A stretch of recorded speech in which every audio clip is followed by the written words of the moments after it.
மனிதானே மகத்தானவன், மனிதானே மகத்தானவன், மனிதானே மகத்தானவன். டெல்லியில் 27 ஆண்டு காலம் கழிச்சு பிஜேபி ஆட்சியை பிடிச்சிருக்காங்கன்னு சொல்றாங்க.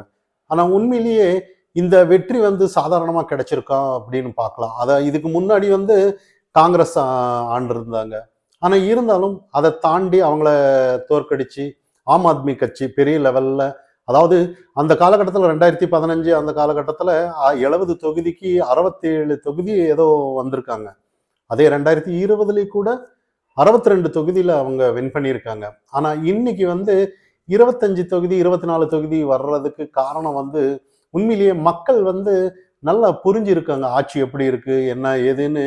உண்மையிலேயே ஒரு ஆட்சிக்கு வந்து நல்ல ஆட்சிக்கு எப்படி ஒரு வெற்றி கிடைக்குங்கிறது நம்ம பார்க்கலாம். அதே ஒரு கெட்ட ஆட்சி வந்து எப்படி மக்கள் தூக்கெறியப்படுவார்கள் என்று கூட நம்ம டெல்லி எல்லாம் ஒரு எக்ஸாம்பிள் தான். ஆனால் உண்மையிலேயே ஆம் ஆத்மி அப்போ அண்ணா ஹசாரே இருந்த பீரியட்ல எல்லாம் உண்மையிலேயே நேர்மையான ஒரு கட்சி, ஒரு பெரிய மகத்தான மனிதர் அப்படின்னு சொல்லி, ஊழலுக்கு எதிரானவர் கெஜ்ரிவால் அப்படின்னு சொல்லி உண்மையிலேயே மக்கள் கட்டமைச்சாங்க. ஆனால் அதுக்கு நேர் எதிராக தான் வந்ததுன்னு நம்ம சொல்லலாம்.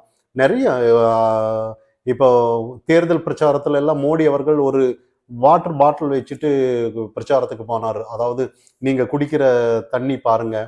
ஆனா உண்மையிலேயே இவங்க வந்து மதுபான கொள்கையில ஊழல் நிறைய இருந்திருக்கு. நிறைய ஒரு சாதாரண ஒரு அடிப்படை தேவை குடிநீர் கூட சுத்தமா குடிக்கல அப்படின்னு சொல்லி. அப்போ அதுக்கப்புறம் வந்து அதை வந்து உண்மையிலேயே கெஜ்ரிவால் தரப்பு வந்து உண்மையா சொன்னாங்க.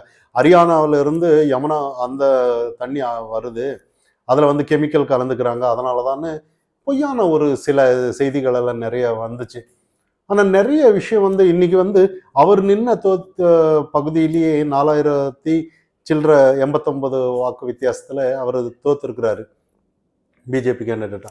அதே காங்கிரஸ் ஆனாலும் கூட்டணியா நின்று இருந்திருந்தாலும் கூட இப்ப பெரிய லெவல்ல அவங்க வெற்றி பெற்றிருக்க மாட்டாங்கன்னு தான். காங்கிரஸ் அதாவது டெல்லியில காங்கிரஸ் இல்லை அப்படின்ற கணக்கு தான் இன்னி. ஆனா நிறைய மக்கள் வந்து உண்மையிலேயே அரவிந்த் கெஜ்ரிவால் அவர்கள் நிறைய விஷயத்த சொல்லியிருந்தார். அதாவது குஜராத்துக்கு இணையா நாங்க வந்து வர்றோன்ற மாதிரி. ஆனா உண்மையிலேயே குஜராத்துக்கு இணையா எப்படி வர முடியுது தான். உண்மையிலேயே ஊழல் பட்டியலில் உண்மையிலேயே முதல் பிரைம் மினிஸ்டர் மேல மோடி மேல எந்த ஒரு குற்றச்சாட்டு இதுவரை எதுவுமே இல்லாத ஒரு தலைவர்னு நம்ம பேசப்படலாம். இதுதான் நிஜம். இது பிஜேபி சப்போர்ட்டு அது சப்போர்ட்டுங்கிறத தாண்டி இதுதான் யதார்த்தமான விஷயம். இதெல்லாம் தாண்டி அவங்க வந்து இந்த அளவுக்கு ஒரு சாதாரண ஒரு இந்த அளவுக்கு ஒரு வெற்றி பெறுவாங்கன்னா மக்கள் எந்த அளவுக்கு அவங்க கஷ்டப்பட்டிருப்பாங்கன்னு பாருங்கன்னு தான். ஆனா உண்மையிலேயே நிறைய அடிப்படை தேவை வந்து எதுவுமே வந்து அந்த கட்டமைப்பு எதுவுமே இல்லைன்ற. ஆனா உண்மையிலேயே வளர்ச்சி பாதையில வந்து குஜராத்ல எடுத்துட்டு வந்தது மக்கள் பார்த்துருப்பாங்க தானேன்ற மாதிரி. இப்போ வந்து எந்த ஒரு ஊழல் இல்லை நரேந்திர மோடி மேல, பிஜேபி ஆட்சி மேல. அதனால வந்து உண்மையிலேயே டெல்லி மக்கள் கண்டிப்பா புரிஞ்சிருக்காங்கன்னு தான் நம்ம இந்த இடத்துல பார்க்கப்படணும். நிறைய விஷயங்கள் இன்னைக்கு வந்து மக்கள் அந்த அளவுக்கு கெஜ்ரிவால் நம்பி ஏமாந்துருக்காங்கன்னு தான் நம்ம பார்க்கப்படணும் இந்த இடத்துல. இதே மாதிரி நிறைய மாறுதல் எல்லாம் இனி பிஜேபி வந்து நிறைய தேர்தல் அறிக்கையில வந்து கொடுத்துருக்காங்க. இந்த நம்பிக்கையின் அடிப்படையில தான் உண்மையிலேயே இந்த வெற்றின்னு நம்ம பார்க்கப்படலாம். இதை தாண்டி இன்னும் வந்து நிறைய விஷயங்கள் இன்னைக்கு இதை வச்சு பார்க்கணும். இப்போ இது ஒரு பக்கம் நடக்க, இன்னொன்று ஈரோடு தேர்தல் நாம் தமிழர் கட்சி எல்லாம், அதாவது யாருமே டிஎம்கேக்கு எதிராக யாருமே நிற்கல. என்ன காரணம்னா ஏதாவது அது எல்லாருக்கும் தெரிந்த விஷயம்தான். என்ன பண்ணாலும் ஆளுங்கட்சி தான் வின் பண்ணுவாங்க. இன்னும் நிறைய விஷயங்கள் இதை வந்து பெருசா கொண்டாடப்படுறதுக்கு என்ன இருக்குன்ற மாதிரி. இப்ப டெல்லியில கொண்டாடுறது வந்து ஏதோ ஒரு அர்த்தம் இருக்கு. உண்மையிலேயே இங்க ஈரோடுல இந்த கொண்டாடுறாங்க டிஎம்கே, அது என்ன ஒரு அதிசயமான்ற மாதிரி. ஆளுங்கட்சி தரப்பு வின் பண்றது, இவங்க காசு கொடுக்கறது எல்லாமே நாம் தமிழர் ஆளுங்க எல்லாம் ஆதாரத்தோட வெளியிடுறாங்க. இப்ப காசு கொடுத்து இதெல்லாம் ஒரு வெற்றியா அப்படின்னு நம்ம இந்த இடத்துல ஒரு புரிதல் வரும்.